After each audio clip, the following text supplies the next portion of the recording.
Yes, so we were in the last class, we are resuming back with reciprocal functions. In the last class, we discussed that there are two types of asymptotes in a reciprocal function. Minimum दो asymptotes होती हैं, horizontal asymptote, vertical asymptote. और मैंने आपको कहा था कि asymptotes वो lines होती हैं, the curves get very close to these lines but never meet. So let's suppose if x tends to infinity, as x increases, y also increases, but y increases up to a certain limit, and that limit is y equals to 2. So as x tends to infinity, y keeps on increasing, but it increases up to a certain limit and it never approaches 2. It approaches 2, sorry, it approaches 2, but it never becomes 2. It is always less than 2. y की value 2 से बहुत करीब हो जाएगी. अच्छा, ये खाली example है, हमेशा नहीं होता. एसिम्प्टोट तो मुख्तलिफ होती है, यहाँ मैं एग्जाम्पल के मुताबिक बता रहा हूँ. एक ग्राफ मैंने बनाया.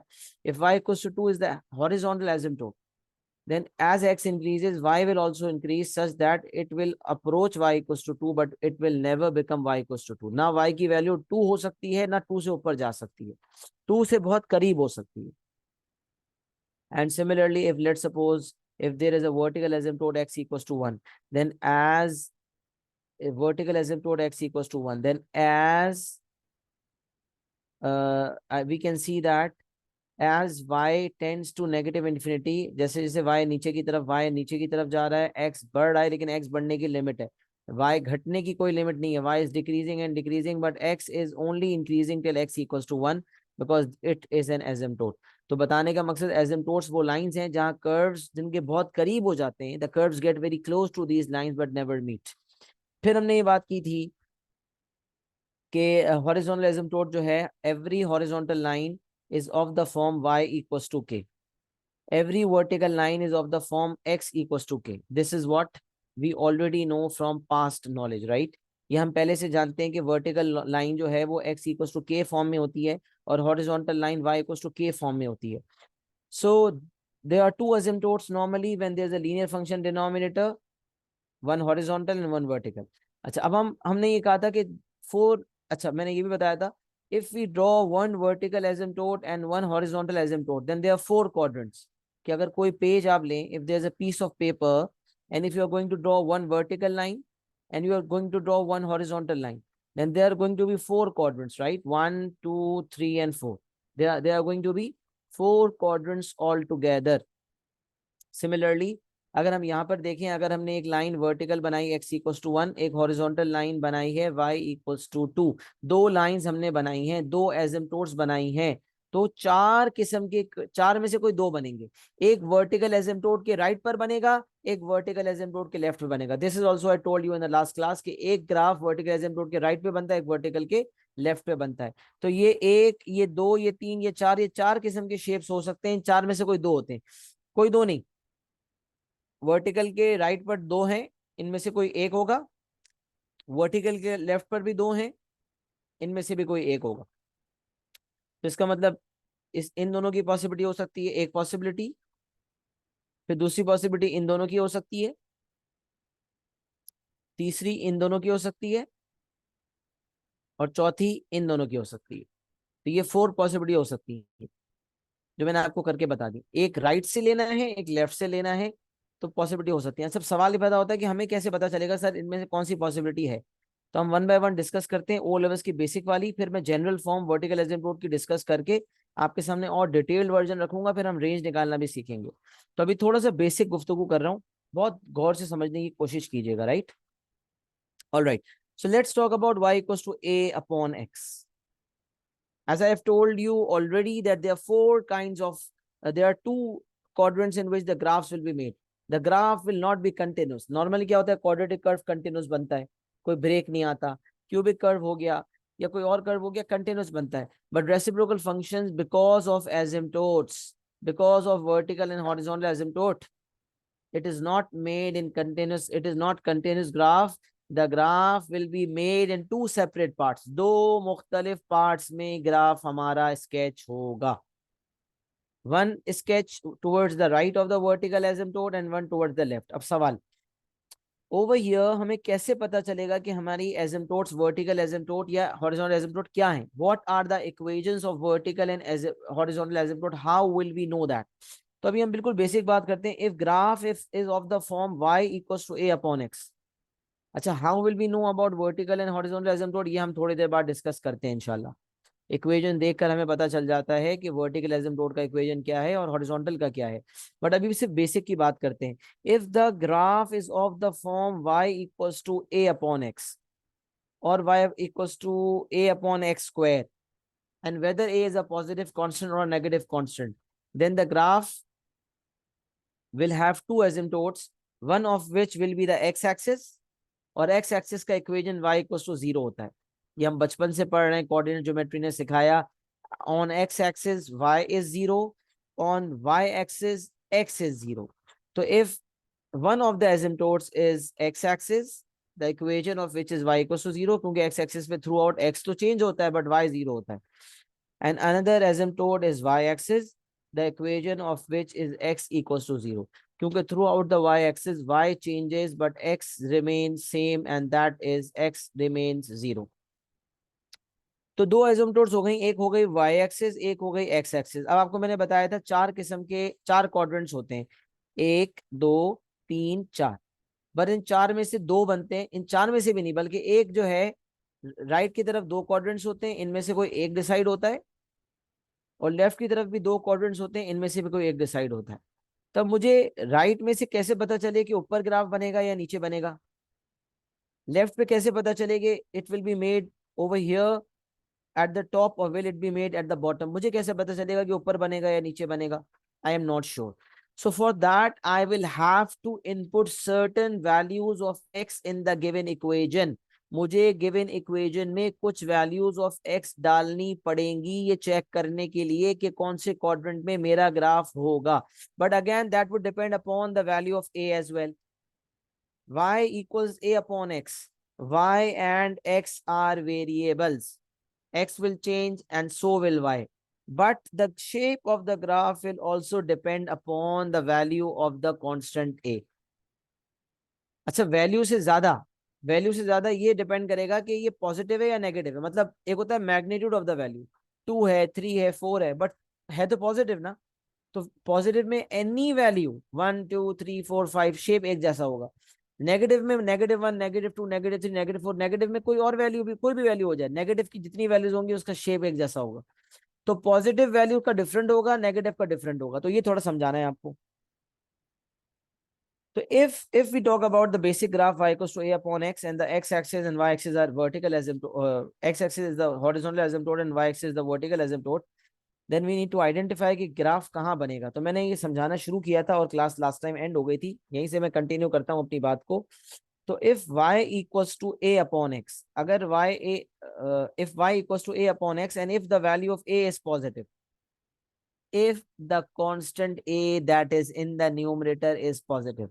सर पॉजिटिव से क्या मुराद, 1 हो 2 हो 3 हो 4 हो 5 हो, बेटा 1 हो 2 हो 3 हो 4 हो, कोई भी वैल्यू, कोई भी पॉजिटिव वैल्यू हो, शेप पे कोई फर्क नहीं पड़ेगा। हाँ, कुछ वैल्यूज पे स्लाइट डिफरेंस आएगा but the shape will remain like that. अब मैं कैसे पता लगाऊं कि ये शेप है, तो ये समझना है आपने, सही है। Let suppose if a is a positive constant and if the value of a is 1, positive में कोई एक एग्जांपल तो लेना पड़ेगा ना, तो मैंने a की वैल्यू 1 ले ली। तो let's suppose if the value of a is 1, then what will happen, तो फिर क्या करें, अगर a की वैल्यू 1 है तो क्या करें। तो भाई एक काम करके देखें, एक छोटा सा टेबल बनाते हैं और उसमें कुछ वैल्यूज डालकर देखते हैं। बल्कि सबसे आसान तरीका मैं आपको बताऊं, ज्यादा वैल्यूज ले बगैर आप जज कर सकते हैं। If x is positive, just respond on chat. If the value of x that we are going to input over here is positive, will y be also positive or will it be negative? If x is positive and we are going to substitute a positive value of x inside this equation, inside this reciprocal function, then whether we are going to get a positive value of y or negative value of y. Very good.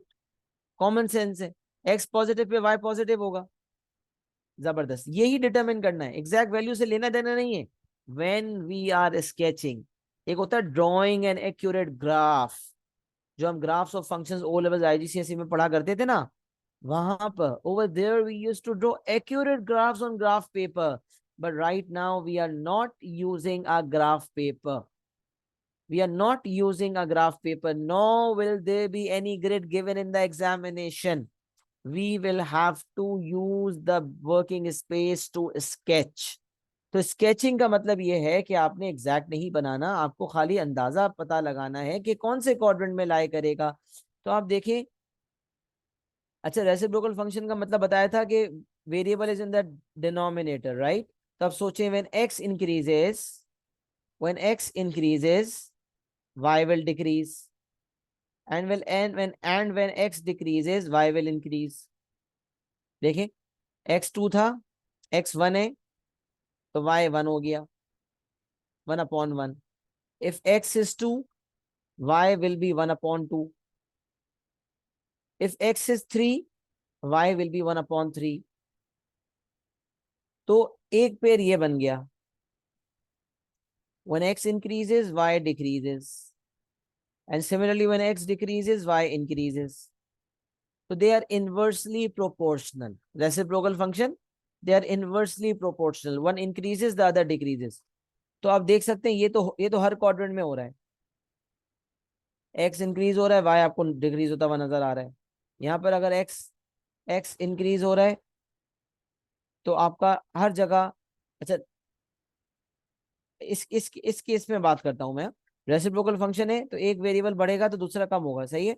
अच्छा अब ये चीज तो हमने आपके सामने रख दी, अब मैं आपको कुछ और बता रहा था, क्या बता रहा था, yes, if x is positive y is positive. अब मुझे बता दें कौन सा क्वाड्रेंट है, मैं पहले क्वाड्रेंट्स के नाम दे देता हूँ, सही है, क्वाड्रेंट्स के नाम दे देता हूँ।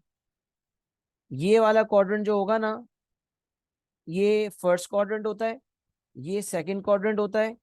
मतलब मैं लाइन बनाता हूँ, two two lines we have drawn, this is the first quadrant, this is the second quadrant, this is the third quadrant and this is the fourth quadrant। ये आगे ट्रिग्नोमेट्री में भी यही सीक्वेंस काम आती है। They start from this quadrant, ये पहला होता है, फिर हम एंटी क्लॉकवाइज सेंस में जाते हैं, this is the second, this is the third, this is the fourth. अभी तो कोई खास इसका काम नहीं है ट्रिग्नोमेट्री में, इंशाल्लाह मैं आपको आइडेंटिफाई फिर करवाऊंगा, बट अभी के लिए मैंने नाम दे दिया ना, ये फर्स्ट है, ये सेकंड है, ये थर्ड है, ये फोर्थ है, सही है। अब मैं आपसे कहता हूं कि जब x पॉजिटिव है और y भी पॉजिटिव है तो बताओ कौन सा क्वाड्रेंट होगा। तो आप सब जानते हैं कि x भी positive towards the right of a vertical line, x is positive, upwards of a horizontal line y is positive। So if x is also positive, y is also positive, then this means it is the first quadrant। तो x positive y positive से मुझे पता चल गया कि भाई first quadrant में पहला शेप बनेगा। अच्छा x negative y negative, x negative होगा तो x की नेगेटिव वैल्यू यहां डालेंगे तो y की वैल्यू भी क्या आएगी, negative. So if x is negative y will also be negative, डालकर देख लेना। If x is positive 2, y is positive half। if x is positive 4, y is positive 1/4। Similarly, if x is negative 1, y is negative 1। if x is negative 2, y is negative half। if x is negative 4, y is negative 1/4। वैल्यू का फर्क है but negative पे नेगेटिव, positive पे पॉजिटिव। अब सोचें, positive x positive y positive कौन से क्वाड्रेंट में होते हैं, फर्स्ट क्वाड्रेंट में होते हैं। तो दोनों पॉजिटिव होते हैं फर्स्ट क्वाड्रेंट में, ये जो क्वाड्रेंट्स आइडेंटिफाई करवाएं इसके मुताबिक दोनों positive means in the first quadrant. Both of them negative in which quadrant भाई, they both of them are negative in third quadrant. देखिए मैं आपको बताता भी हूँ, यहाँ पर आप देखें एक्स भी पॉजिटिव वाई भी positive, this is first quadrant. Then x negative and y positive, this is the second quadrant। then x negative and y also negative, this is the third quadrant। then x positive, y negative, this is the fourth quadrant। so altogether there are four quadrants, number 1, number 2, number 3 and number 4। कुल मिला के 4 quadrants होते हैं, इनमें से कोई 2 quadrants में हमारा ग्राफ बनेगा। So if x is positive, y is also positive. If x is negative, y is also negative। This means in the first quadrant the graph will be made and in the third quadrant the graph will be made। तो मैंने आपको 4 quadrants में shapes बताए थे कि पहले quadrant में इस तरह का shape होता है, दूसरे में इस तरह का shape होता है, तीसरे में इस तरह का shape होता है, चौथे में इस तरह का shape होता है। तो ये 4 किस्म के shapes मैंने आपके सामने आइडेंटिफाई करके, I already told you before कि ये 4 किस्म के shapes बनते हैं। तो अगर x पॉजिटिव y पॉजिटिव पहले क्वाड्रेंट है तो पहले क्वाड्रेंट का शेप ऑलरेडी मुझे पता था तो मैंने वैसा बना लिया। अच्छा, similarly x negative y negative जो है उसमें मुझे पता है कि इस तरह का शेप बनता है तो मैंने ऐसा ही शेप थर्ड क्वाड्रेंट में बना लिया। तो एग्जैक्ट वैल्यूज के बगैर शेप का पता चल गया कि ग्राफ किस क्वाड्रेंट में लाई करेगा। अच्छा, कोई कहता नहीं मुझे बहुत एग्जैक्ट वैल्यूज निकालनी है, तो वो क्या करे? उठाएं कैलकुलेटर्स, उठाएं, pick up your calculators. Now I am telling you some values and just try to input and we are going to find the coordinates, right? Let's start. If x is 1, x comma y. If x is 1, what will be y? तो 1 upon x equation था, ये हो जाएगा 1 upon 1. x1 y1. Okay, then if x is 2, what will be y? Y will be 1 upon x, यानी कि 1 upon 2. It is going to be 0.5. If x is 4, what will be y? Y will be 1 upon 4, which is 0.25. ये points को आप plot कर दें, 1 comma 1, then 2 comma 0.5, then 4 comma 0.25. 3 points आ गए।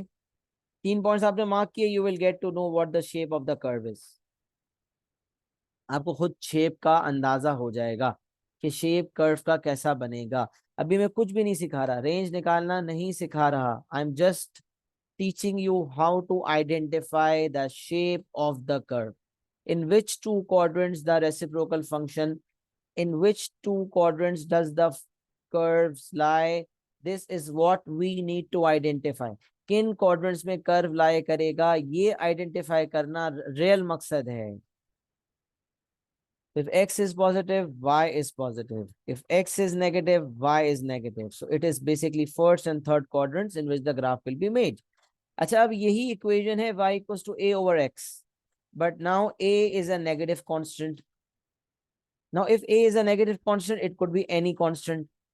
Let's say negative 5 upon x. जब positive लिया था तो मैंने वैल्यू 1 ली थी, जब नेगेटिव लिया तो मैंने नेगेटिव 5 ले ली, तो क्या फर्क पड़ेगा? मैंने कहा था कोई भी नेगेटिव वैल्यू हो, शेप पर फर्क नहीं पड़ेगा। रेंज पर फर्क पड़ सकता है, बाकी चीजों में फर्क पड़ेगा, लेकिन शेप पे फर्क नहीं पड़ेगा। तो रेंज पे क्या फर्क पड़ता है, कैसे फर्क पड़ता है, वो तो बात का टॉपिक है, अभी मैं पढ़ा ही नहीं रहा हूँ रेंज। अभी I am just teaching you the shape. तो if a is a negative constant and let's suppose the equation is negative 5 over x, so if I draw a table and if I ask you if x is positive, what will y be? Will it be positive or will it be negative? Will it be negative? If x is positive, what will be y? What will be the value of y?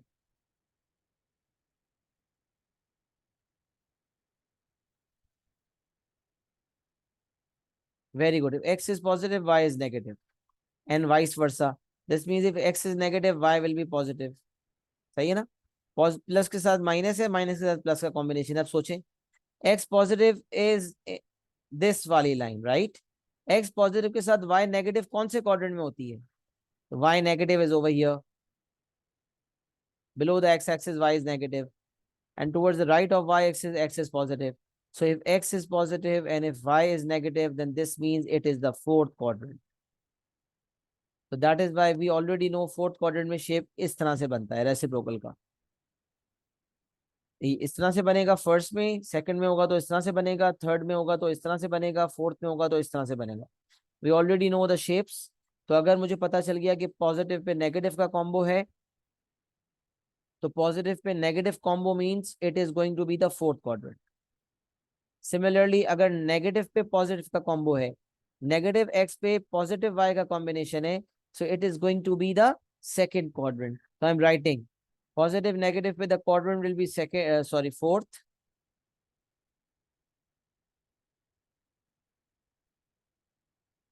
quadrant, and negative positive किसका मतलब है?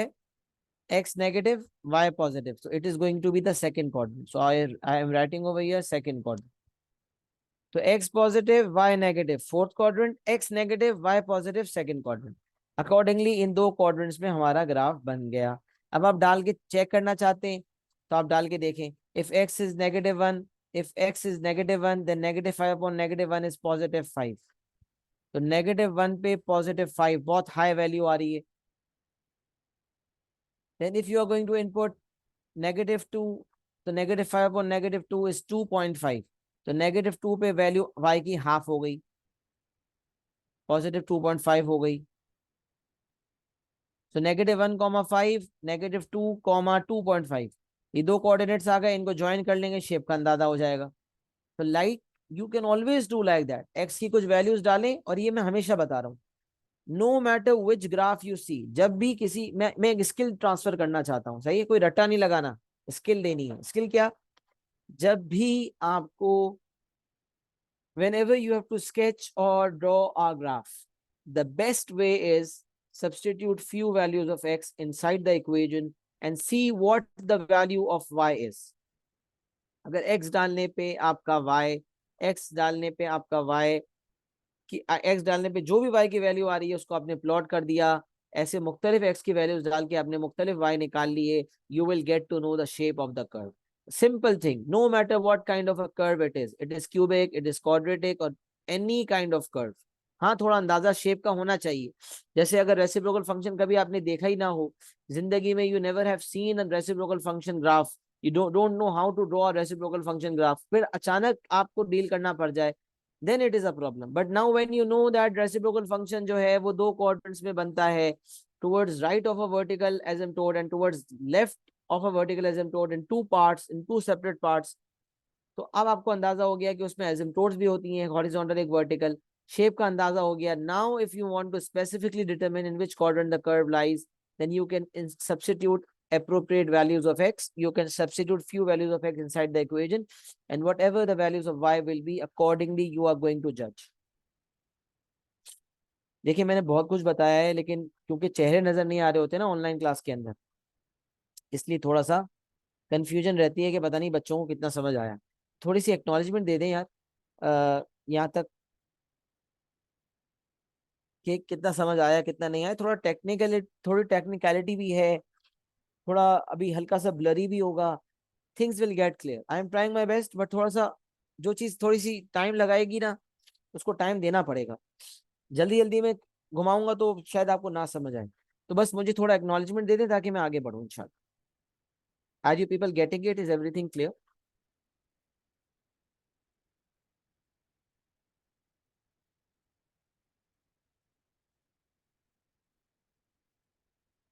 चलें आगे बढ़ते हैं, क्योंकि at least हमारा reciprocal function तरीके से हो जाए. ये तो मेरा आज का टारगेट है कि रेसिप्रोकल फंक्शन हम सही से कर पाए.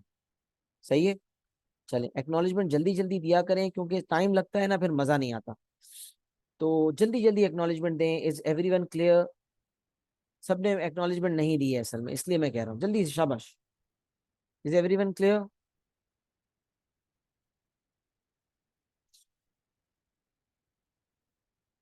Sarmad, you haven't acknowledged. Hamza, you haven't acknowledged. Haroon, I am waiting for your acknowledgement as well. जल्दी जल्दी एक्नॉलेजमेंट दें यार, किसका इंतजार कर रहे हैं? टाइम नहीं है हमारे पास.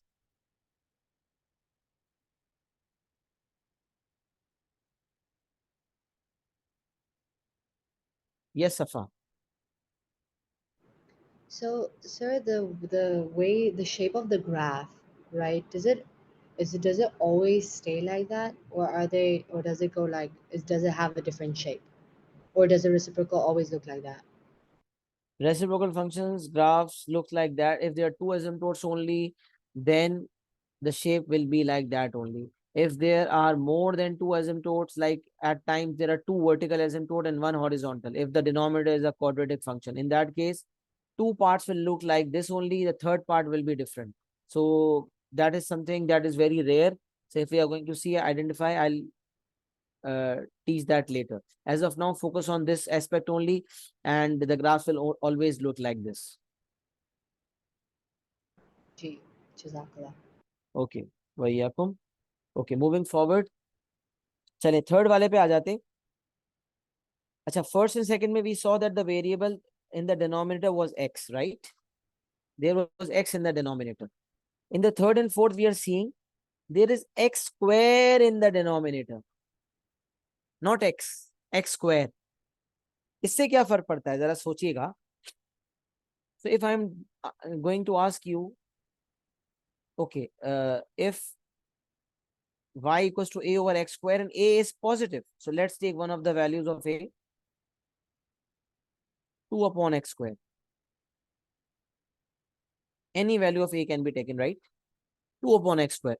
So if now I'm drawing a curve and I need to identify if x is positive, what will be y? What will be the value of y? And if x is negative, what will be the value of y? I am just identifying the quadrants. As I've already told, मैंने कह दिया पहले से कि भाई कैसे shape बनता है ये तो समझ आ गया, लेकिन कौन से क्वाड्रेंट में बनेगा ये अब आइडेंटिफाई करना है. तब मुझे बताएं if x is positive what will be the value of y. One by one जवाब मांगता हूं आपसे. मुझे बताएं if x is positive what will be the value of y. Yes, very good. If x is positive, y is also going to be positive, right? Okay. Now another question. If we are going to substitute a negative value of x inside the equation, what will be the value of y?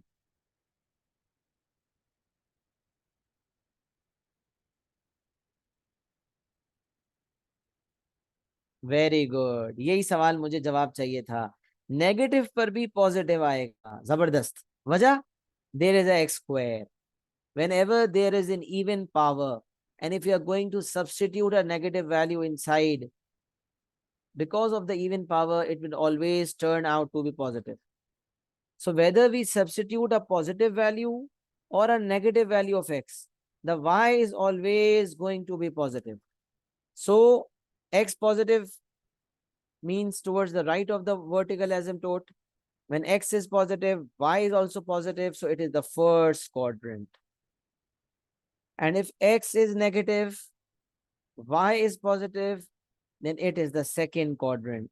So once we have identified the quadrants, this is the first quadrant and this is the second quadrant. Then once we have identified the quadrants, we can draw the shape of the curve. तो मैंने कहा था 4 quadrants हैं, इस तरह के graphs बनेंगे. तो फर्स्ट क्वाड्रेंट ये वाला था तो ये वाला शेप पिक कर लिया, सेकंड क्वाड्रेंट ये वाला था तो ये वाला शेप पिक कर लिया, और ये हमने as it is copy paste करके ग्राफ बना दिया पहले और दूसरे क्वाड्रेंट में. कोई वैल्यूज के बगैर, no values are required. we only need to identify the quadrants in which the two parts will lie. That's it. उसके लिए क्या करना है, x पॉजिटिव डालकर चेक करना है कौन से क्वाड्रेंट में होगा, और एक दफा x नेगेटिव डालकर चेक करना है कौन से क्वाड्रेंट में होगा. सबसे आसान तरीका यही है. अच्छा, अब आ जाते हैं फोर्थ पे. If y equals to a upon x square and if a is negative. अगर y equals a upon x square है और a की वैल्यू नेगेटिव हो जाती है, a की वैल्यू नेगेटिव हो जाती है, तो मिसाल ले लेते हैं y equals to -1 upon x square कर देते हैं. तो अब जवाब दीजिएगा. टेबल बनाते हैं x और y. If x is positive what will be the value of y. अगर x पॉजिटिव है तो y की क्या वैल्यू होगी.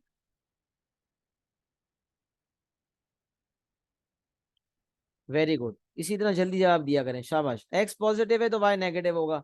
चलिए अब मैंने क्या, x को नेगेटिव कर देते हैं. If x is negative what will be the value of y.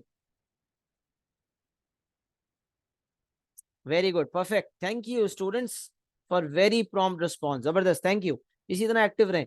Positive x पर नेगेटिव वाई, नेगेटिव एक्स पर भी नेगेटिव वाई. तो आप देखें एक्स स्क्वायर है ना, जब पॉजिटिव वैल्यू डालूंगा उसको स्क्वायर करूंगा, पॉजिटिव वैल्यू डाल के स्क्वायर करूंगा, तो -1 upon positive value is a negative value.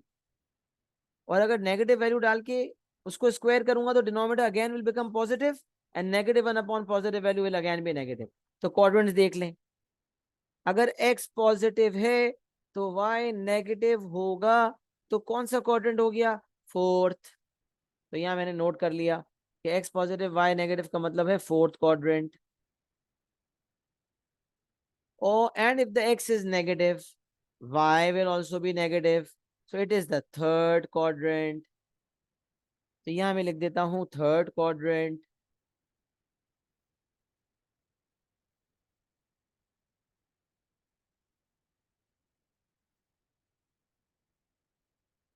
तो जब मैंने आइडेंटिफाई कर लिया कि कौन से क्वाड्रेंट में मेरे ग्राफ्स बनेंगे, अकॉर्डिंगली मैंने बना दिया। तो पता चला if the denominator is simply x, then for positive x, if denominator is a linear function, there is just x। अच्छा लीनियर फंक्शन तो है, ये एक्स स्क्वायर भी लीनियर फंक्शन ही है, लेकिन यहाँ पर क्योंकि एक्स स्क्वायर के साथ कुछ और नहीं है, इसलिए एसिम्प्टोट एक्स स्क्वायर के केस में भी दो ही होती है, वन हॉरिजॉन्टल एक vertical. Although x square is not linear, it is quadratic, but होता है ना x square -2, x square -4, something like that is in the denominator. फिर उस केस में मजीद एसिम्प्टोट्स होंगी, बट उसका कॉन्सेप्ट अभी आपको समझने की जरूरत नहीं है, अभी आप कंफ्यूज ना हो। अभी मैंने आपको सिंपल चार बताए, बस उसको सोच लें आप। y equals a upon x for a positive value and for a negative value, and y equals to a upon x square for a positive and for a negative.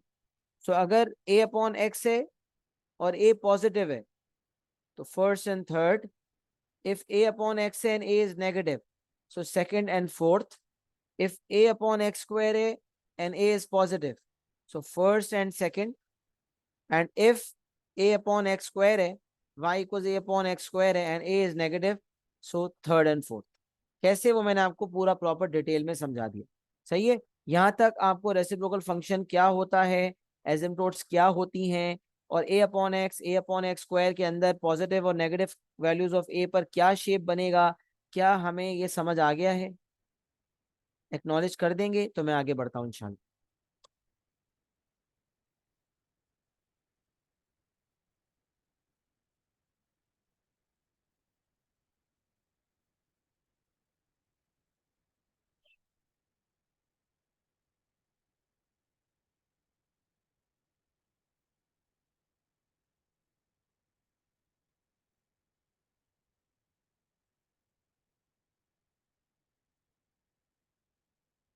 चलिए great.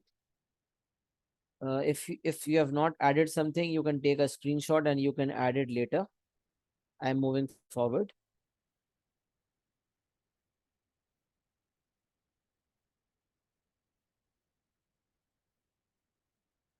All right, moving forward.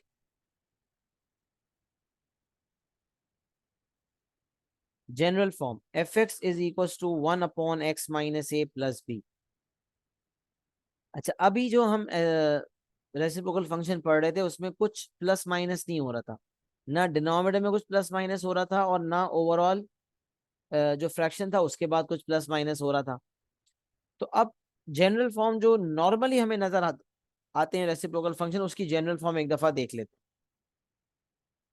Because now we have to move forward and we have to actually learn how to find the range of a reciprocal function. असल मकसद ये जो सब कुछ सिखाने का मकसद है ना, वो रेंज सिखाना है। आपको पता है रेसिप्रोकल फंक्शन की स्केचिंग भी नहीं आती स्पेसिफिकली, बट रेसिप्रोकल फंक्शन की स्केचिंग सिखानी क्यों है? Why do we even need to teach the sketching of reciprocal function? Just to be able to find the range of a reciprocal function. असल मकसद है रेसिप्रोकल फंक्शन की range निकालना।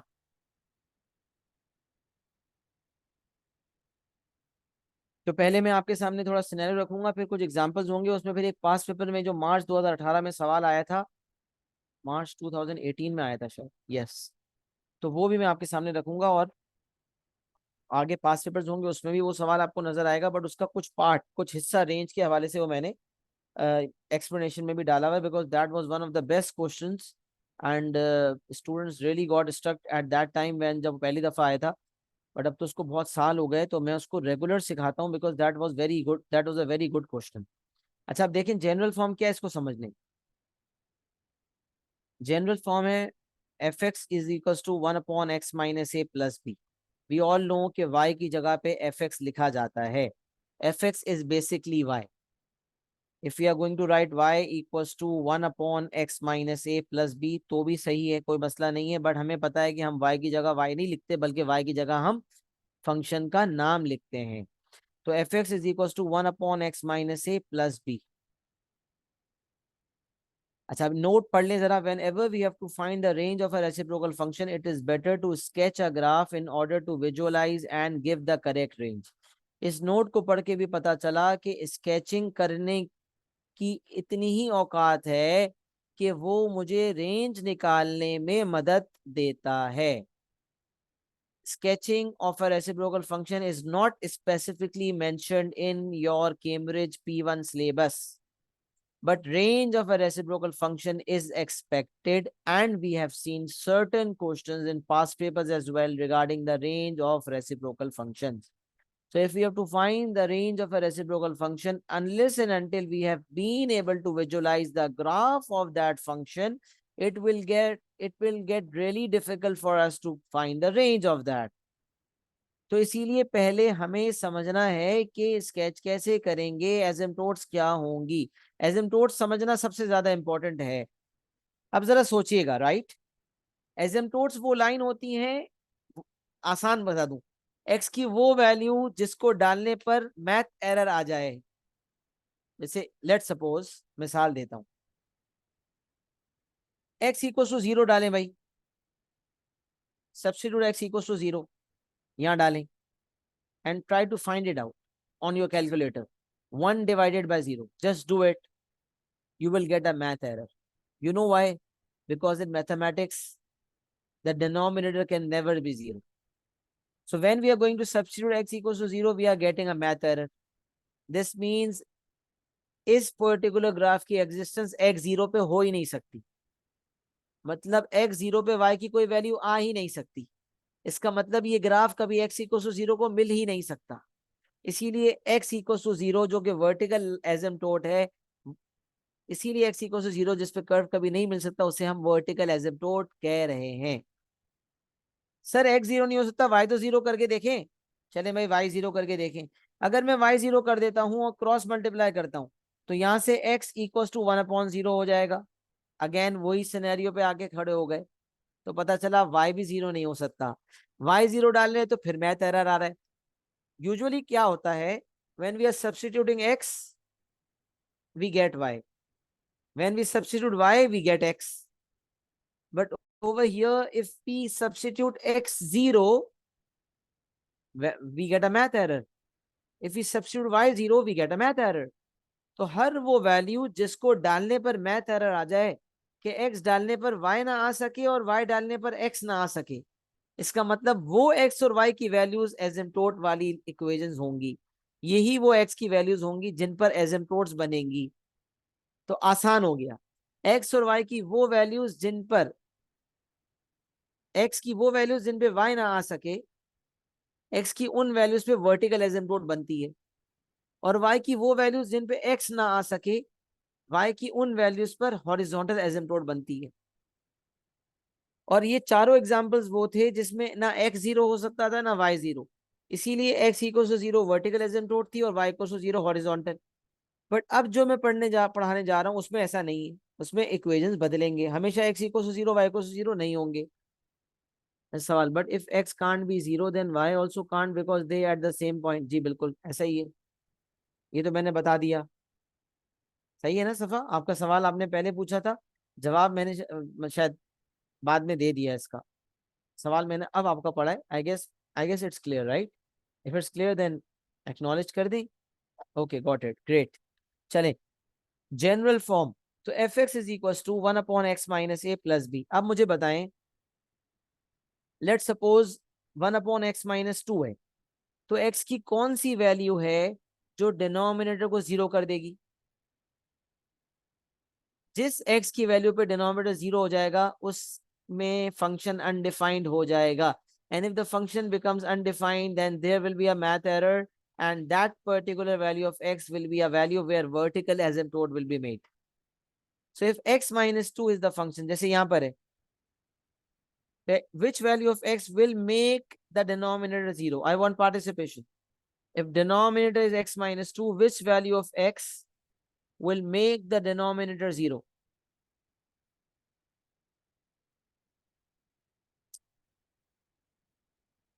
Very good, जबरदस्त। x की वैल्यू 2, x की value 2 वो value है जिस पे डिनोमिनेटर 0 हो जाएगा। तो अब क्या कर रहे हैं, डिनोमिनेटर को 0 करके देख रहे हैं कि x माइनस 2 0 कब हो रहा है, तो we are getting x equal to 2। तो पता चला x इक्वल टू 2 जो है उस पे डिनोमिनेटर 0 हो जाएगा, और जिस पे डिनोमिनेटर 0 हो जाएगा उस पे मैथ एरर आ जाएगा, और जिस पे मैथ एरर आ जाएगा उस पे एसिम्प्टोट बन जाएगी। तो x इक्वल टू 2 मेरी वर्टिकल एसिम्प्टोट का इक्वेशन हो गया।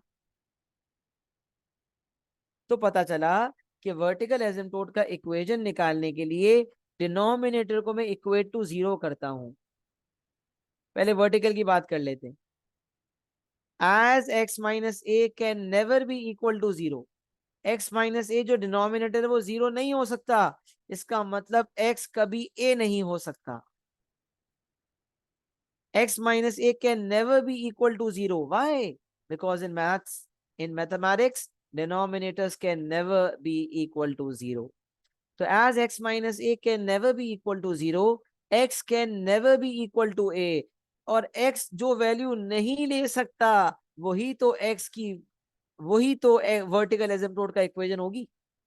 x की वैल्यू a नहीं हो सकती, इसीलिए x इक्वल्स टू a पर ही वर्टिकल एसिम्प्टोट बनेगी, क्योंकि ग्राफ x इक्वल टू ए पे मिलेगा नहीं, क्योंकि x कभी हकीकत में a हो नहीं सकता। तो जो वैल्यू x नहीं ले सकता उसी वैल्यू पे वर्टिकल एसिम्प्टोट बनेगी। तो तरीका ये हुआ कि x माइनस ए, या तो आसानी है कि x माइनस ए को इक्वेट टू 0 करके ये देख लें x की वैल्यू क्या आ रही है। जो x की वैल्यू आ रही है वही आपका वर्टिकल एसिम्प्टोट का इक्वेशन बन जाएगा। यहां मैंने इस तरह से लिखा है कि x माइनस ए जो है कभी भी 0 नहीं हो सकता, तो इसका मतलब x कभी भी a नहीं हो सकता। तो x जो नहीं हो सकता उसी वैल्यू ऑफ x पर वर्टिकल एसिम्प्टोट बनेगी।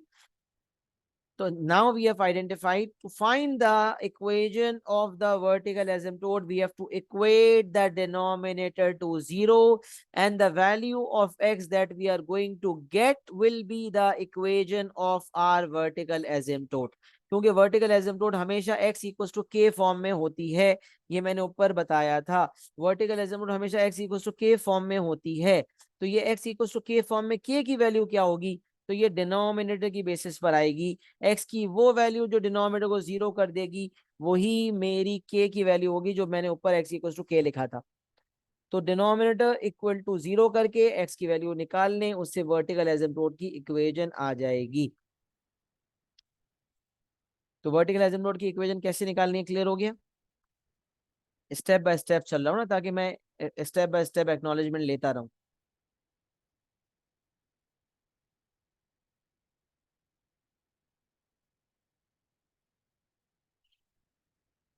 सही है, जबरदस्त। अब हॉरिजॉन्टल एसिम्प्टोट पे आते हैं। हॉरिजॉन्टल एसिम्प्टोट का फैसला कैसे होता है, सुनिएगा जरा, बहुत गौर से सुनिएगा। ये मैंने कहानी भी लिखी हुई है। अब सोचें, यहां सोचते हैं 1/x-2 में सोचते हैं, फिर मैं आपको बताता हूँ। 1/x-2, बल्कि मैं यही एक मिसाल देकर बताता हूँ। y equals to 1/x-2 plus 3 है, लेट सपोज। सही है। अच्छा, मैं आपसे कहता हूँ कि भाई x बहुत लार्ज हो गया, x tends to infinity, asymptote का कॉन्सेप्ट था ना कि when x tends to infinity what happens to y। नहीं, जब x या y इनफाइनाइट होते हैं तो एसिम्प्टोट रीच हो जाती है, था ना उसमें लिखा हुआ ऊपर नोट्स में। तो अब मैं आपसे कहता हूँ x को बहुत बड़ा कर दें, make it very very large. Sir कितना large? Make it 100,000, make it 1 million। तो मैं भी छोटी वैल्यू रखता हूँ, 1000 रख के देखता हूँ। तो जब type in your calculators 1/1000-2 plus 3, type करो जरा। 1/1000-2 plus 3, what values are you getting? Type करें जरा चैट पे, क्या आंसर आ रहा है आपका? जब x की जगह पे बड़ी बहुत लार्ज वैल्यू डाल रहे हैं तो क्या आंसर आ रहा है? डेसिमल में कन्वर्ट करने के बाद सफा 2995/998। yes, but if you're going to convert into decimal, what answer will you get? 3.00। Very good, 3SF में द वैल्यू इज 3.00। अच्छा, मैं कहता हूँ मेक इट 10,000, और बड़ा कर दे। तो 1/10,000-2 प्लस 3, क्या आंसर आ रहा है? अगेन नाउ 3.0001, 3.001 आ रहा था, 3.0001 हो गया। तो पता चला जैसे जैसे एक्स बढ़ रहा है, एज एक्स इज इंक्रीजिंग। अच्छा पहले तो छोटी वैल्यू से भी स्टार्ट लेते हैं, छोटी वैल्यूज तो मैंने ली नहीं, छोटी से स्टार्ट करते हैं। एक्स की वैल्यू 3 से स्टार्ट करते हैं, सही है। अच्छा मैं आपको और बताता हूँ, यहाँ लिखा हुआ भी है, to sketch a graph first substitute the end points of domain, then substitute the value of x which is very close to the end point. अच्छा अब देखें x-2 है ना, तो मैं एक वैल्यू आपको सब्स्टिट्यूट करवाता हूँ 2.001। नहीं मैं अभी जो समझाना चाह रहा था पहले वो समझाता हूँ, फिर बाद में रेंज पे आता हूँ, छोड़े अभी। आप लोगों ने 1000 डाल के देखा, 10,000 डाल के देखा, आपका y का आंसर आ रहा था 3.001। x बढ़ाया तो मजीद y अभी भी 3 पॉइंट समथिंग ही आ रहा है, तो मैं कह सकता हूँ y is approximately equal to 3। तो पता चला एज x, ये जो साइन होती है ना, ये होती है अप्रोचेस की, तो मैं यहाँ लिख रहा हूँ x अप्रोचेस इंफिनिटी। इसका मतलब होता है x, अच्छा टेंड्स टू, ये लफ्ज भी अक्सर लिखा होता है एमएस में, टेंड्स टू, मैं यहाँ लिख देता हूँ टेंड्स टू स्लैश अप्रोचेस। अच्छा जी, as as x approaches infinity, as x approaches infinity 1/x - a approaches 0। अभी तो आपने +3 कहा था ना, अब इस +3 को रिमूव करके देखें। x की वैल्यू 3 थी तो आंसर था 1/1, y की वैल्यू 1 थी। जैसे x की वैल्यू 10 हुई तो 1/8, 0 पॉइंट समथिंग आया होगा। फिर x को आपने 1000 किया और बढ़ाया, 100 किया, 1000 किया, 10,000 किया, x increases, y keeps on decreasing. सिर्फ अगर मैं इसको हटा के बात करूं, इसकी बात करूं, as 1/x - a, as x approaches infinity 1/x - a approaches 0। ये बात पहले समझ लें, ये बड़ी इंपॉर्टेंट बात है। जब x बहुत बड़ा हो जाएगा तो very large value will be approximately equal to 0। ये बात तो कॉमन सेंस है ना।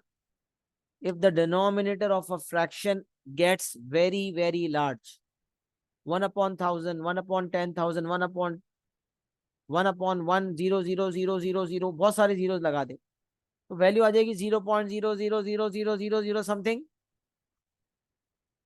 एंड इतनी छोटी हो जाएगी कि आप कह रहे हो यार जीरो ही कह देते हैं ना, यार जीरो ही कह देते हैं ना। तो इसका मतलब if there is a fraction in and the denominator gets very large, the value the value approaches 0.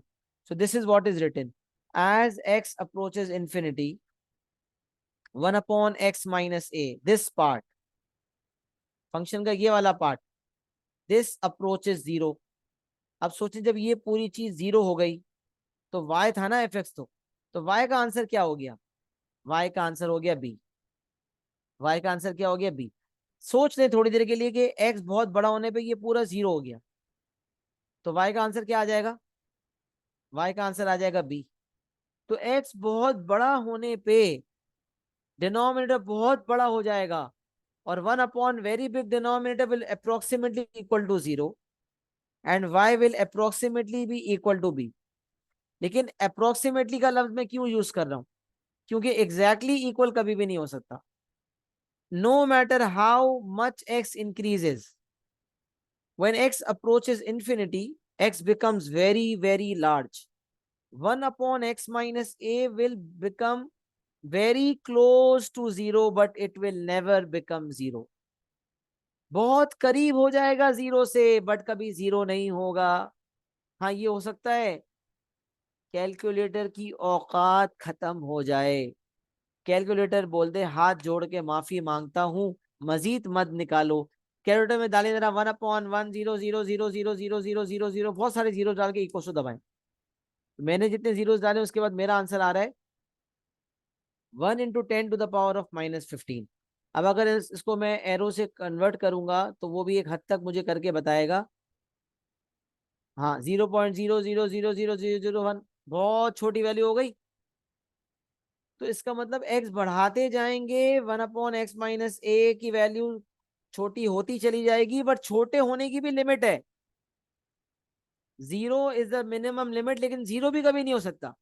कभी ये बात सुनिए कि डिनोमिनेटर बहुत बड़ा करने पे वैल्यू 0 हो गई, वैल्यू 0 नहीं होगी, वैल्यू 0 से करीब होगी।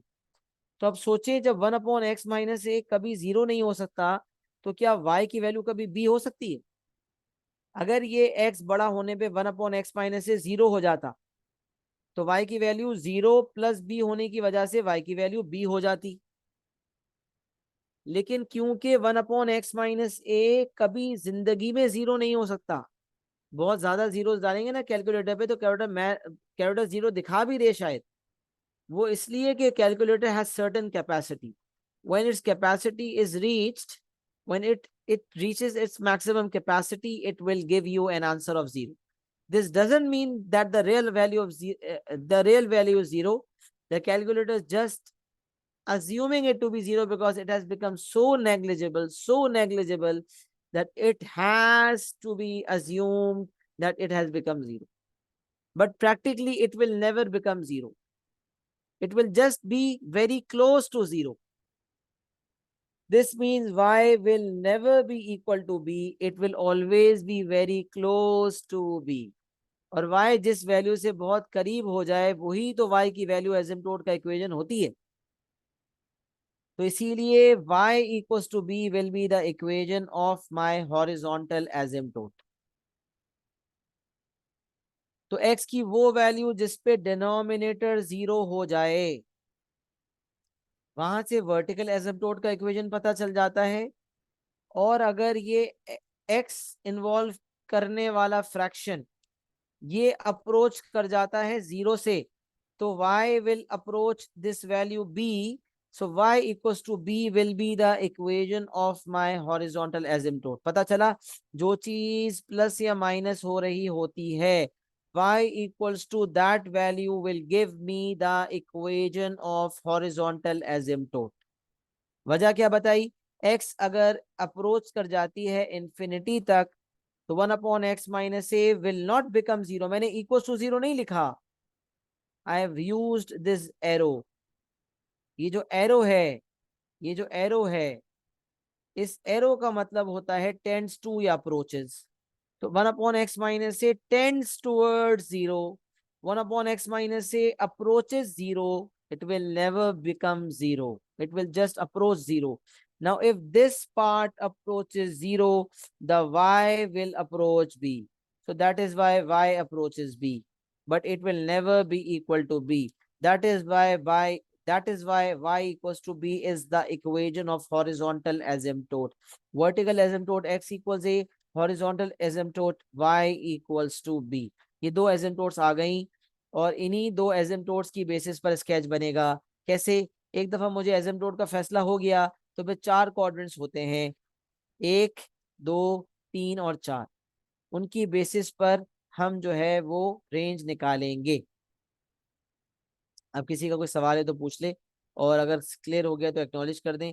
एक सवाल ऑलरेडी चैट पर आ चुका है, उसका जवाब मैं देने जा रहा हूँ, बाकी लोग एक्नॉलेज कर दें अगर समझ आ गया। I don't get when it will approach 0, like what value of x we need for it to approach 0। बेटा x has to increase rapidly, x just has to be very large, there is no specific value. So let's suppose if it's x 1/x - 2. So Safa, if you are going to input 2, the denominator will be 0. So x equals to 2 is not possible. So x equals to 2 will be the equation of vertical asymptote. सही है, vertical asymptote का फैसला हो गया। अब मैं x की जगह पे लेट सपोज 10 डालता हूं, तो 1/8 निकालो, क्या आएगा आंसर?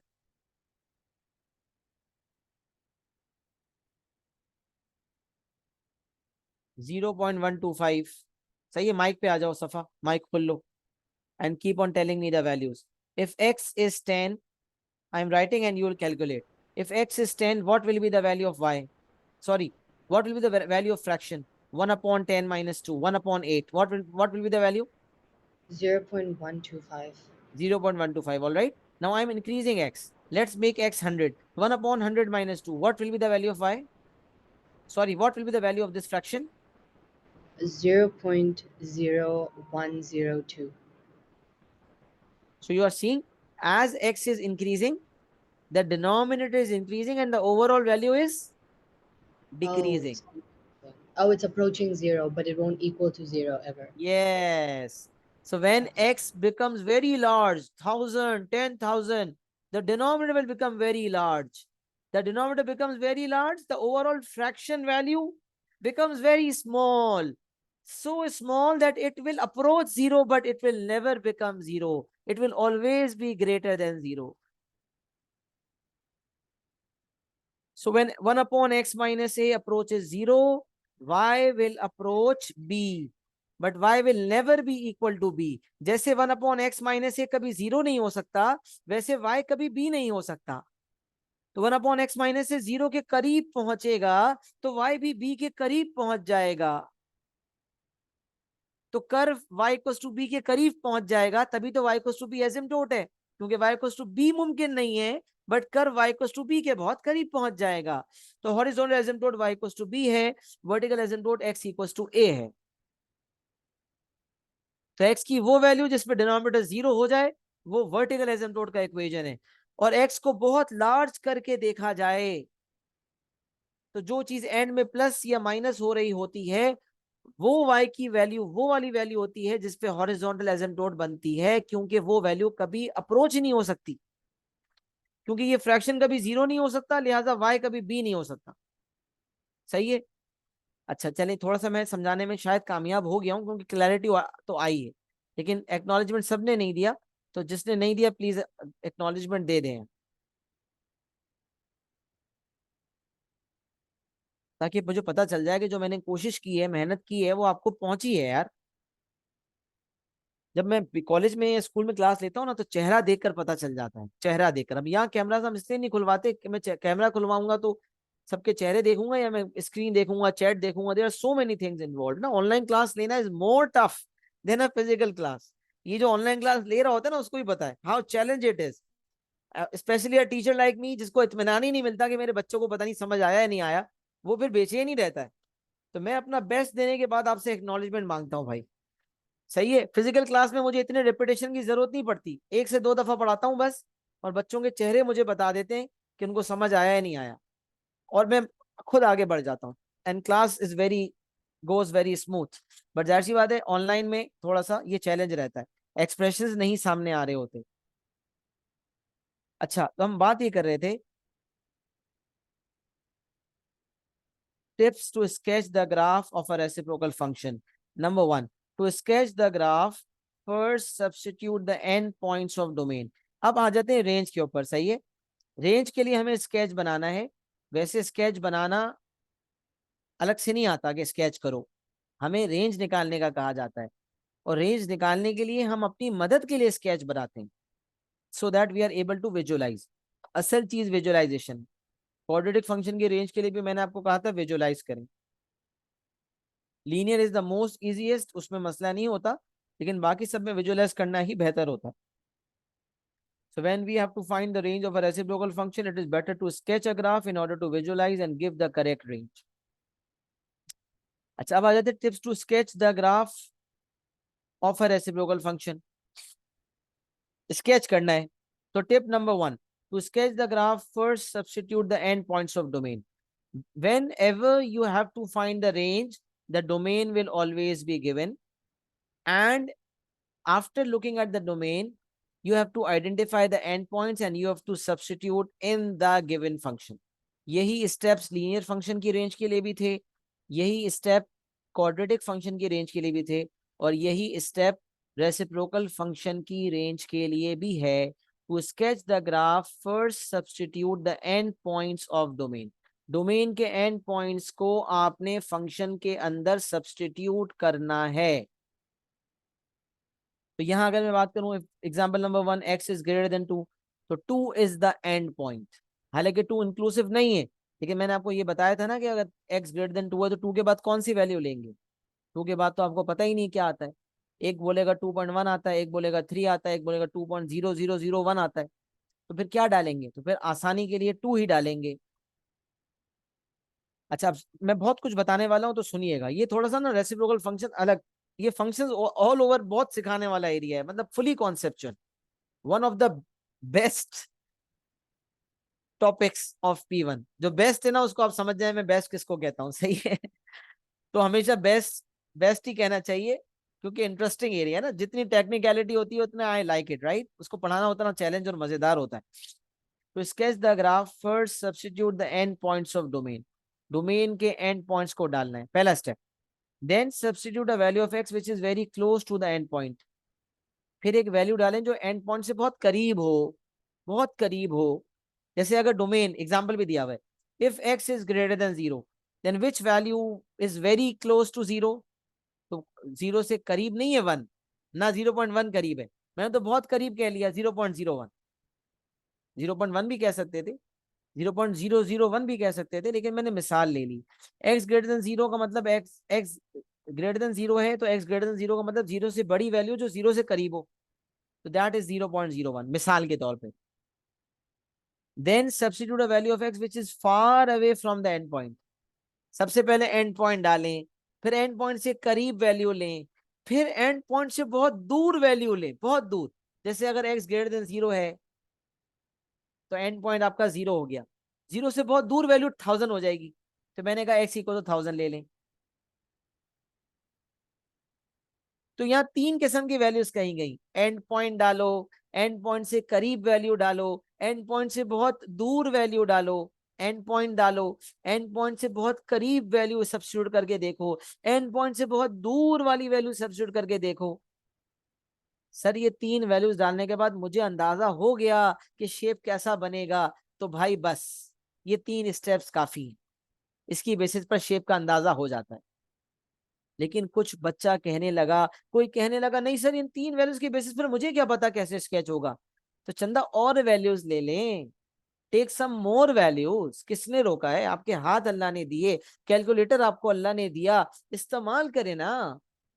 तो यही चौथा पॉइंट है, to check the trend of the graph more values can be taken, graph का ट्रेंड चेक करने के लिए मजीद वैल्यूज भी ली जा सकती हैं, और वैल्यूज भी ली जा सकती हैं, मतलब x2 x4 x5 x10 x15 जो डालना चाहें डाल सकते हैं, अकॉर्डिंगली y निकाल के प्लॉट करके स्केच का अंदाजा हो जाएगा। तो यही तो मैंने कहा, स्केचिंग एक स्किल है, इस स्किल को हासिल करने के लिए आपने बस x की वैल्यूज डालनी है, और आपके पास जो y के आंसर्स आएंगे उसकी बेसिस पर प्लॉटिंग करनी है। Once you have plotted, you'll see the shape of the curve in front of you and you are successfully able to draw a sketch. And once a sketch is made, you can find the range. ये initially जो है नया नया है तो थोड़ा challenge होगा, with the passage of time इंशाल्लाह प्रैक्टिस हो जाएगी। तो let's do it now, example पे अप्लाई करते हैं। fx is equals to 1 upon x minus 2 for x is greater than 2, find the range of f। तो रेंज ऑफ f निकालने के लिए सबसे पहले आपको कहा गया आप स्केच करो। अच्छा आपको पता है स्केच करने के लिए आपको डोमेन दिया हुआ है। सर रेसिप्रोकल फंक्शन जो था ना, उसका आपने बताया था कि दो हिस्सों में ग्राफ बनता है, दो हिस्सों में ग्राफ बनता है। तो सर यहाँ तो domain x belongs to real number नहीं है। देख, if in the reciprocal function the domain is x belongs to real number, तो पूरा ग्राफ बनेगा, एक towards the right of the vertical asymptote, एक towards the left of the vertical asymptote. जैसे कि हमने ऊपर देखा था, वर्टिकल के राइट पर एक और वर्टिकल के लेफ्ट पर एक, वर्टिकल के राइट पर एक, वर्टिकल के लेफ्ट पर एक, वर्टिकल के राइट पर एक, वर्टिकल के लेफ्ट पर एक, वर्टिकल के राइट पर एक, वर्टिकल के लेफ्ट पर एक। ये हमने चारों में देखा था ऊपर, सही है। तो इसी तरह का शेप बनेगा, लेकिन एक आसानी, जब भी तकरीबन 99% हमने सवालात सारे ही ऐसे देखे, whenever the examiner is asking us to find the range, तो वो डोमेन ऐसा देता है कि वो वर्टिकल एसिम्प्टोट के राइट वाला हिस्सा बनाना होता है या लेफ्ट वाला। तो राइट वाला बनाना होगा या लेफ्ट वाला, दोनों नहीं बनाने होंगे,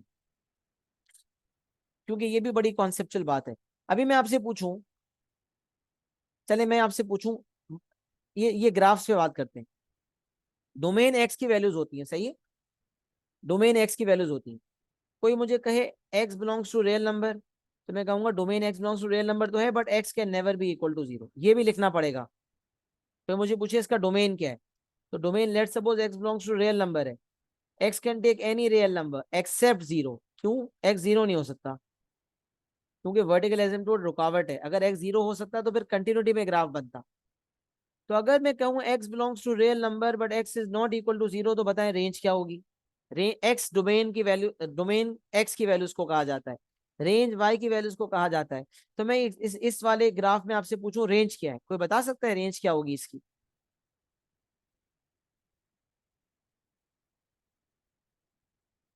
देखें, ये ग्राफ है, ये एसिम्प्टोट के बहुत करीब हो गया और ऊपर जाता जा रहा है। तो वाई की ऊपर जाने की कोई लिमिट नहीं है, नो अपर लिमिट। यहां से वाई नीचे जा रहा है, नो लोअर लिमिट। तो ना ऊपर जाने की कोई लिमिट, ना नीचे जाने की कोई लिमिट। बस एक वैल्यू है जो वाई नहीं ले सकता, और वो है वाई जीरो। तो अगर x belongs to real number हो जाए और लिखा हुआ हो कि x is real number, x belongs to real number but x can not be equal to zero, तो रेंज होगी y belongs to real number but y can never be equal to zero. नाम अगर function का use हुआ होगा तो fx belongs to real number कह देंगे and fx not equal to zero कह देंगे। बट अगर y है तो y belongs to real number, y not equal to zero. अच्छा, अब यहाँ मैं आपसे पूछूं रेंज क्या है, तो यहाँ भी यही रेंज है। This is valid for part example one, for two as well. अच्छा, यहाँ आ जाए, ऊपर थर्ड पे आ जाए। यहाँ मैं आपसे पूछूं y की वैल्यूज क्या है, रेंज बताएं। अगर x belongs to real number domain है और लिखा हुआ है x can never be equal to zero, बताएं what will be the values of y, what will be the range? Can someone guess?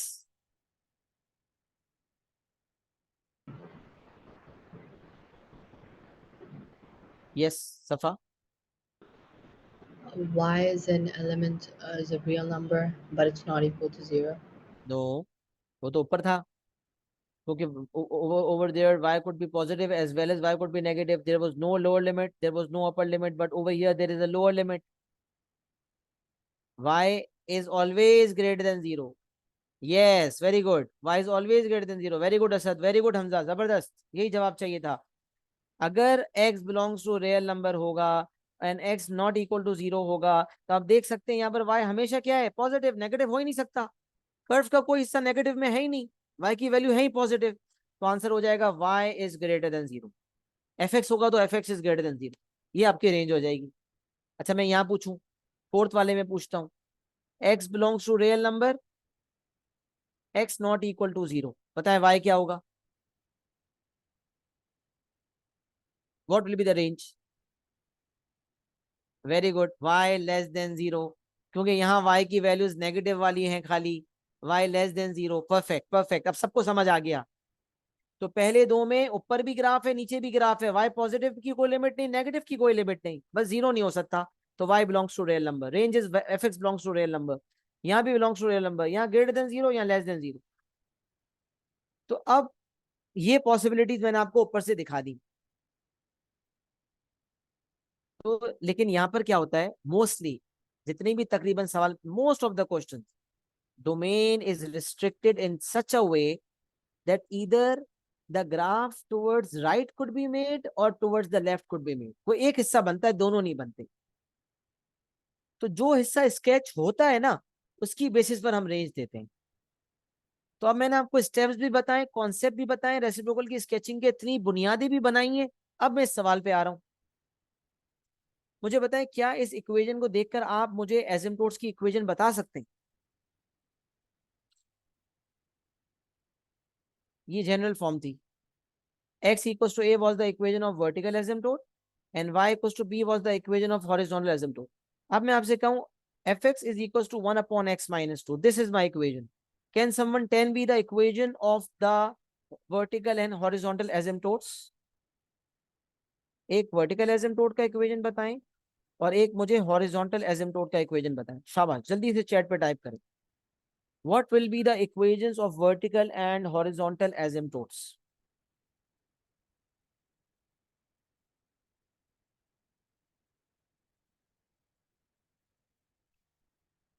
Type भी करें कि वर्टिकल कौन सी है, हॉरिजॉन्टल कौन सी है, सही है।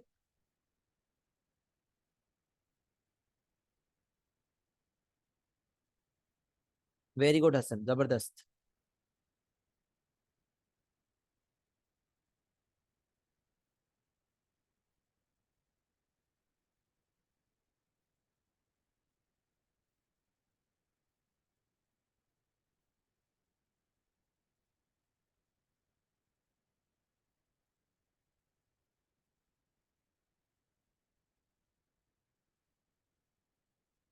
तो मैंने आपको क्या सिखाया, कुछ बच्चों की पार्टिसिपेशन है, कुछ की नहीं है। हसन आपका जवाब परफेक्ट है, ईसा शाह आपकी वर्टिकल एसिम्प्टोट सही है।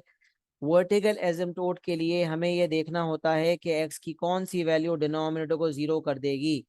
तो मुझे ये देखना होता है कि x-2 किस वैल्यू पे जीरो होगा। तो x-2 इक्वल्स टू जीरो करके देखा तो पता चला, ऊपर मैंने दिखाया था ना, x-2 can never be equal to zero, so x can never be equal to 2। तो x की जो वैल्यू नहीं हो सकती वही उसकी वर्टिकल एसिम्प्टोट की इक्वेशन है। तो नॉट इक्वल टू के बगैर अगर करना है, डायरेक्ट निकालनी है, तो आप कहते हैं x-2 जीरो x की किस वैल्यू पे होगा। तो आपने कहा x की वैल्यू 2 वो वैल्यू होगी जिसपे डिनोमिनेटर यानी कि x-2 जीरो हो जाएगा। लिहाजा वर्टिकल एसिम्प्टोट की इक्वेशन हो जाएगी x इक्वल्स टू 2। और हॉरिजॉन्टल एसिम्प्टोट की इक्वेशन वो होती है जो एंड में प्लस या माइनस हो रहा है। तो एंड में जो प्लस या माइनस हो रहा है, जो वैल्यू एंड में प्लस या माइनस हो रही है वो जीरो है, कुछ भी नहीं लिखा हुआ। तो जब कुछ भी नहीं लिखा हुआ, जब एंड में कुछ भी नहीं लिखा हुआ, तो वो वैल्यू जीरो है। लिहाजा y equal to zero will be the equation of my horizontal asymptote. Concept क्या बताया कि जब x बहुत लार्ज हो जाए तो 1/x-2 जो है विल अप्रोच जीरो, एंड आगे भी प्लस के बाद जीरो ही है, कुछ है ही नहीं, तो इसका मतलब y will approach zero. When y will approach zero, लिहाजा y equals to zero will be the equation of horizontal asymptote. y equals to zero horizontal asymptote की इक्वेशन होगी। यहां हम देखते हैं, एक हमारी x एक्सिस है, एक हमारी y एक्सिस है। y इक्वल्स टू जीरो कौन सी लाइन होती है जरा बताएं। y equals to zero x axis होती है, y एक्सिस होती है। y equals to zero x axis है, y एक्सिस है। यही गलती थी, यही पता था। आधे बच्चे कह रहे हैं एक्स एक्सिस, आधे कह रहे हैं वाई एक्सिस। अल्लाह के बंदों, y equal to zero y axis नहीं होती। Y equal to zero y axis नहीं होती। यही तो गलती होती है, y equal to zero y axis, x equal to zero x axis. ओ नहीं भाई, y equal to zero x axis, because x axis पे वाई जीरो होता है। तो ये x axis y equal to zero है, और हॉरिजॉन्टल एसिम्प्टोट है, तो वर्टिकल लाइन हो ही कैसे सकती है। तो horizontal asymptote is y equal to zero. This is the horizontal asymptote, y equals to zero. Horizontal asymptote is y equals to zero. तो इसका मतलब एक एसिम्प्टोट का फैसला हो गया। Vertical asymptote is x equals to 2 बनाए, x equals to 2 भी बनाए। तो मैं यहाँ एक लाइन बना देता हूँ, यहाँ बना देता हूँ, यहाँ लिख देता हूँ 2। अब देखें आपकी दो एसिम्प्टोट्स हो गई, एक एसिम्प्टोट दूसरी एसिम्प्टोट।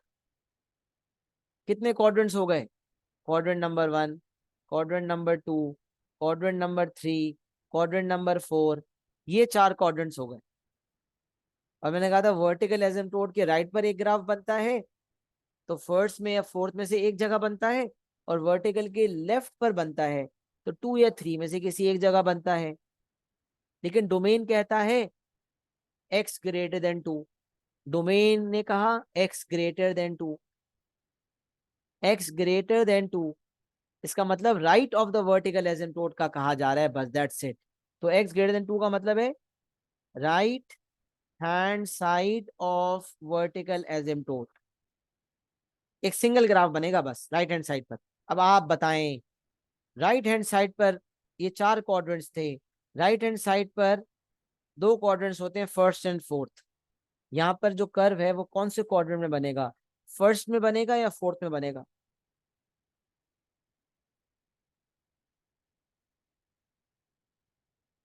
सबकी पार्टिसिपेशन चाहिए।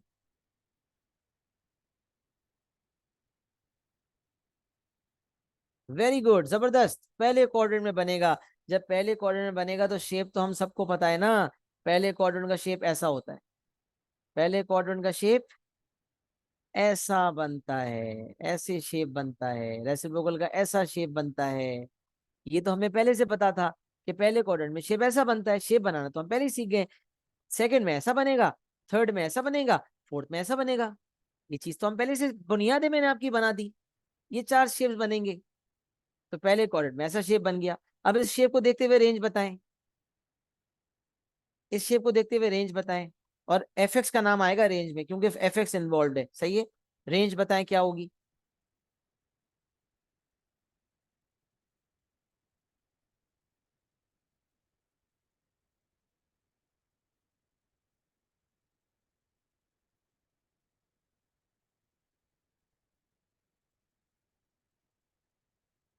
F x greater than zero. Very good, perfect, जबरदस्त।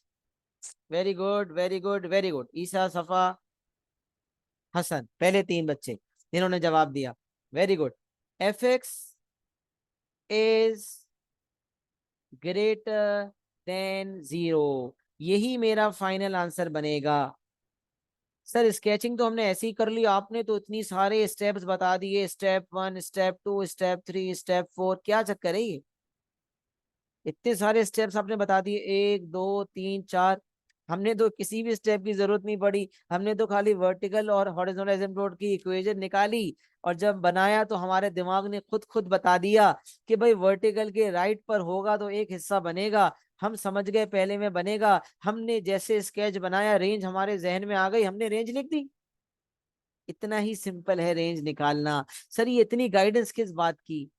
देखिए डोमेन बदलेगा और बाज औकात कंफ्यूजन भी हो सकती है, तो ये गाइडेंस इसीलिए है।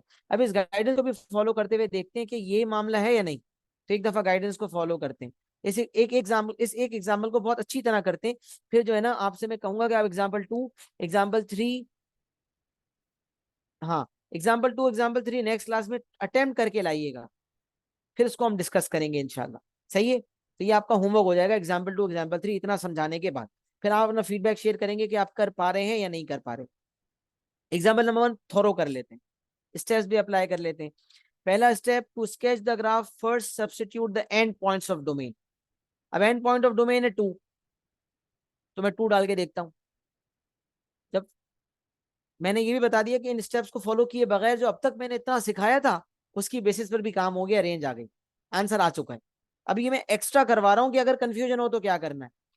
तो अब मैं यहां लिख रहा हूं, अगर आपने एंड पॉइंट ऑफ डोमेन डाला 2, तो 2 तो आपने कहा सर वर्टिकल एसिम्प्टोट की इक्वेशन है, काम हो ही कैसे सकता है, आंसर आ ही कैसे सकता है। तो मैथ एरर आ गया, अनडिफाइंड, नो अनडिफाइंड है, मतलब आंसर नहीं आ सकता इस पे। चैट के मैसेज बाद में देखता हूँ, सवाल बाद में लेता हूँ, पहले मैसेज समझाने दे, मेरा एक माइंड सेट है। फिर मेरी क्लास जो 5:45 होगी, मैंने 6 कर दी है वैसे भी, तो वो मुझे 6 बजे क्लास भी लेनी है और नमाज भी पढ़नी है बीच में, तो थोड़ा मुझे पहले फोकस होकर समझाने दे।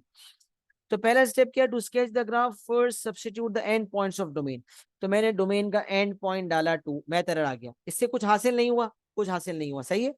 अच्छा मैं आपको ये भी बता दूं, जो मैथ एरर है ना, मैथ एरर जब आता है, इसका मतलब ये होता है कि उस पर्टिकुलर लाइन पर एसिम्प्टोट बनी हुई है। और एसिम्प्टोट का मतलब होता है एक्सट्रीमली, एसिम्प्टोट के बहुत करीब ग्राफ होता है। तो ग्राफ एसिम्प्टोट के बहुत करीब होगा, तो या तो बहुत ऊपर की तरफ होगा, या अगर नीचे होता तो बहुत नीचे की तरफ होता। लेकिन अभी हमें इतना पता चला कि 2 पे मैथ एरर, इसका मतलब 2 पे एसिम्प्टोट। अब मैंने चेक करने के लिए अगला स्टेप पे आया, एंड पॉइंट डाल दिया, तो मैथ एरर आ गया। अब आ जाए, substitute value which is very close to the end point, x greater than 2। 2 से कोई बड़ी वैल्यू बताएं जो 2 से बहुत करीब हो। मिसाल के तौर पे जैसे 0 से करीब वैल्यू 0.01 थी, वैसे एक्स इज ग्रेटर देन 2 में 2 से कोई करीब वैल्यू टाइप इन करके बताएं।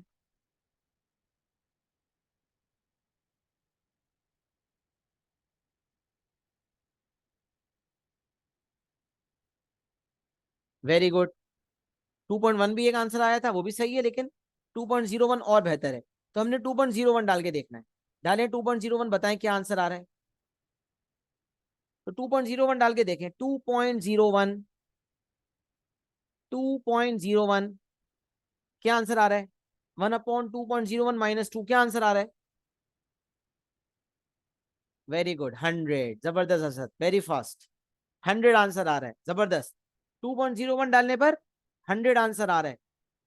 तो आपने कहा यार 2 से इतना करीब होने पे इतना ऊपर, यहां से आपको पता चला कि ऊपर जाने की कोई लिमिट नहीं है, there is no upper limit.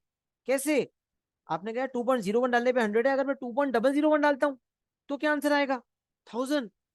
आपने कहा 2.0001 डालता हूं तो आंसर क्या आएगा 10,000। अरे मैं x2 के जितना करीब जा रहा हूं उतना y बढ़ रहा है। हाँ, यही तो पॉजिटिव इन्फिनिटी का केस है कि जब एसिम्पटोट की ग्राफ करीब होता है तो वो या तो पॉजिटिव इन्फिनिटी की तरफ जाता है या नेगेटिव इन्फिनिटी की तरफ जाता है। तो यहाँ पर ग्राफ x के बहुत x2 के करीब जा रहा है ना, तो ऊपर जाता जा रहा है। अब वो जाहिर सी बात है वो इम्पैक्ट में यहाँ पर बना के नहीं दिखा सकता। Graph gets very close to the asymptote but never meets it. तो x की वैल्यू जितनी 2 से करीब होगी y का आंसर उतना आएगा। चेक कर लें, 2.01 डालेंगे 100 आ रहा है, 2.001 डालेंगे 1000 आ रहा है, 2.000 डालेंगे 10,000 आ रहा है। सर y ऊपर जाने की कोई लिमिट नहीं है। यहां से फैसला हो गया no upper limit. No upper limit, y की ऊपर जाने की कोई अपर लिमिट नहीं है, ऊपर जाने की कोई अपर लिमिट नहीं है। फिर पहली पहली नसीहत पे अमल हो गया, एंड पॉइंट डाला, मैथ एरर आया। दूसरी नसीहत क्लोज, क्लोज पे वैल्यू देखी, अपर लिमिट का फैसला हो गया कि अपर लिमिट कोई नहीं है। आगे आ जाए, then substitute value of x which is very far away from the end point. तो मुझे 2 से कोई दूर वैल्यू बताएं, एक्स ग्रेटर देन 2 में 2 से कोई दूर वैल्यू बताएं।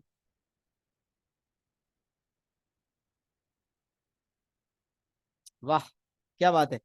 एक ने बताया 2000, एक ने बताया 20,000। क्या बात है, चले 20,000 डाल के देख लेते हैं। 20,000 बता डाल के देखते हैं भाई, डालें भाई 20,000। 1/20,000 -2, 1/20,000 -2, क्या आंसर आ रहा है 5.0005 इंटू 10⁻⁻5। इसको भी अगर मैं डेसिमल फुल टाइम कन्वर्ट कर दूं तो आंसर आ रहा है 0.0000। चार जीरो हो गए, फिर 5 है, फिर 3 जीरो है, फिर 5 है। तो 20,000 डालने पे ये आंसर आ रहा है। यहां से आपको पता चला। अच्छा, ये जब आंसर आया ना 5.00 इंटू 10⁻⁵, इसको ENG का एक बटन है, ENG का कैलकुलेटर में शिफ्ट दबा के वो ENG का बटन दबाएंगे ना तो लेफ्ट की तरफ एक एरो जा रहा है। वो इस 10⁻⁻5 वाली वैल्यू को जो स्टैंडर्ड फॉर्म में दिया हुआ है इस वैल्यू को डेसिमल में कन्वर्ट कर देगा। ENG के ऊपर जो एरो है उसको दबाना है शिफ्ट दबा के, तो आपकी डेसिमल वैल्यू आ जाएगी। तो ये डेसिमल वैल्यू आ रही है जनाब 10⁻0 करने के बाद। तो आप देखिए जब मैंने एक्स को बहुत ज्यादा बढ़ा दिया, एक्स को बहुत बढ़ा दिया, तो वाई कम से कम भी कहां जा रहा है, वाई कम से कम भी क्या हो रहा है, जीरो नहीं हो रहा, जीरो से बहुत करीब हो रहा है। तो मुझे पता चला ये ग्राफ जीरो से नीचे नहीं आ सकता। मैंने एक्स को इतना बढ़ा दिया फिर भी ये ग्राफ जीरो से नीचे भी नहीं जा सकता, जीरो को टच भी नहीं कर सकता। तो मुझे शेप का अंदाजा हो गया कि जब मैं 2 के बहुत करीब था तो बहुत ऊपर था, जब मैं 2 पे था तो मैथ एरर पे था, मतलब एसिम्पटोट है 2 पे। तो या पॉजिटिव इन्फिनिटी होगा 2 पे या नेगेटिव इन्फिनिटी। जब मैंने 2 के बहुत करीब वैल्यू डाली तो पता चला बहुत बड़ी पॉजिटिव वैल्यू आ रही है। तो इसका मतलब 2 पे जो मैथ एरर है वो पॉजिटिव इन्फिनिटी वाला एरर है। इन्फिनिटी का मतलब बहुत बड़ा आंसर, बहुत बड़ा या बहुत छोटा। तब 2 पे जो मैथ एरर है वो पॉजिटिव इन्फिनिटी वाला है या नेगेटिव इन्फिनिटी वाला, उसका फैसला 2 के बहुत करीब वाली वैल्यू कर देगी। 2 के बहुत करीब वैल्यू डालने पे बहुत बड़ा आंसर आने का मतलब 2 पे जो मैथ एरर था वो पॉजिटिव इन्फिनिटी वाला एरर था। और 2 पॉइंट और इतना पॉजिटिव इन्फिनिटी पे ऐसी वैल्यू जो अनडिफाइंड है, हम डिफाइन ही नहीं कर सकते। तो मैथ एरर आ रहा है, कैरेटा बोल रहा है मेरी औकात ही नहीं है कि मैं बता सकूं 2 पे क्या आंसर है। तो कह रहा अनडिफाइंड एरर, मैं फंस गया। तो 2.01 डालने पे 100 आ रहा है। पता चला ऊपर अपर लिमिट कोई नहीं। बहुत बढ़ाने पे पता चल गया कि आंसर 0 पॉइंट समथिंग है, आंसर जीरो नहीं हो सकता। तो लोअर लिमिट कोई, लोअर लिमिट जीरो है, लोअर लिमिट जीरो है। अपर लिमिट कोई नहीं थी, लोअर लिमिट जीरो है। जब लोअर लिमिट जीरो है तो मैंने कहा वाई जो है वो ग्रेटर देन जीरो है। वाई को एफ एक्स कहते हैं, फंक्शन का नाम एफ एक्स है, answer f x is greater than zero हो गया। To check the trend more values can be taken, वैसे ही इतना टाइम लग गया, इससे ज्यादा क्या जान लोगे बच्चे की, तो हम और वैल्यूज लेने की तो नीड होती नहीं। मैंने तो ऐसे एहतियातन ये पॉइंट लिख दिया है। वैसे पहले 3 पॉइंट्स काम किए उसके बाद काम हो जाएगा। तीनों पॉइंट्स लगाए बगैर भी स्केच हो गया था और रेंज आ गई थी, बट एहतियातन मैंने ये स्टेप्स बता दिए ताकि आपको घोल कर पिला दूं। मेरे ख्याल से ये कॉन्सेप्ट मैंने आपके कदमों तले रख दिया है। तो मुझे एक्नॉलेज करें, is it clear to everyone? बात समझ आ गई है? अब आपने क्या करना है, एग्जाम्पल 2 और एग्जाम्पल 3 खुद से करके रेंज का आंसर ढूंढ कर लाना है नेक्स्ट क्लास तक इंशाल्लाह। ताकि जो है वो नेक्स्ट क्लास में हम इसको डिस्कस करके सॉर्ट आउट कर सकें। एक्नॉलेजमेंट दे दें ताकि हम क्लास को फटाफट एंड कर दें, जल्दी, शाबाश।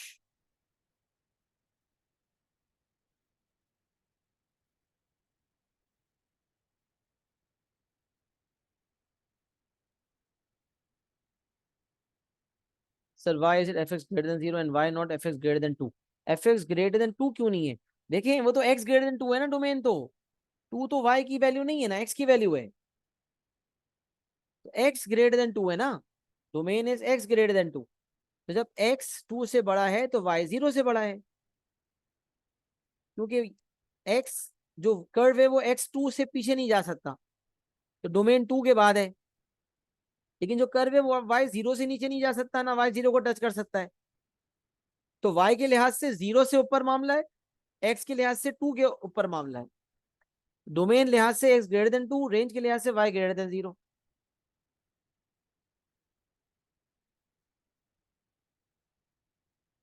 सही है, जबरदस्त। और सब भी एक्नॉलेज दे दें, सबको क्लियर हो गई बात?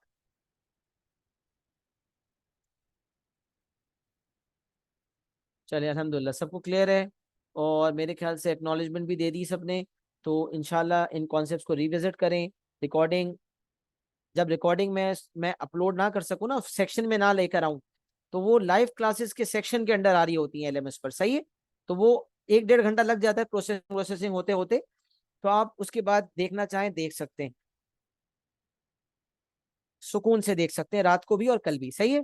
तो इंशाल्लाह नेक्स्ट क्लास में मुलाकात करते हैं, एग्जाम्पल 2 एग्जाम्पल 3 मुकम्मल करके लाएंगे। अपना बहुत सारा ख्याल रखिएगा। अस्सलाम वालेकुम व रहमतुल्लाहि व बरकातुहू।